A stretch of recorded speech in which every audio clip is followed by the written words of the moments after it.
OG cinema OTT release date వచ్చేసింది. ఈ నెల 23 నుంచి నెట్ఫ్లిక్స్ లో ఓజీ స్ట్రీమింగ్ అవుతుంది. అయితే దీనికి సంబంధించి నెట్ఫ్లిక్స్ 10 ఏళ్ల క్రితం ముంబైలో వచ్చిన తుఫాన్ మళ్ళీ తిరిగి వస్తున్నాడు అంటూ ఒక అడ్వర్టైజ్మెంట్ ద్వారా స్ట్రీమింగ్ వివరాలు ప్రకటించింది.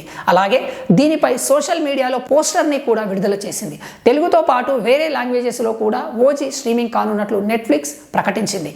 పవన్ కళ్యాణ్ హీరోగా డైరెక్టర్ సుజిత్ తీసిన ఈ గ్యాంగ్స్టర్ డ్రామా సెప్టెంబర్లో థియేటర్లో విడుదలైన సంగతి తెలిసింది. ఓజస్ గంభీర ఓజీగా పవన్ అభిమానుల్లో జోష్ నింపారు. ఆయన looks, action, Thaman music power star Pawan Kalyan fans ని అట్రాక్ట్ చేసింది. అలాగే బాలీవుడ్ హీరో ఇమ్రాన్ హాష్మి ఈ మూవీతో విలన్ గా టాలీవుడ్ లోకి ఎంట్రీ ఇచ్చారు. ఈ మూవీకి ఫస్ట్ 3 వీక్స్ లో దాదాపు 300 కోట్ల బాక్స్ ఆఫీస్ కలెక్షన్స్ వచ్చినట్టు తెలుస్తుంది.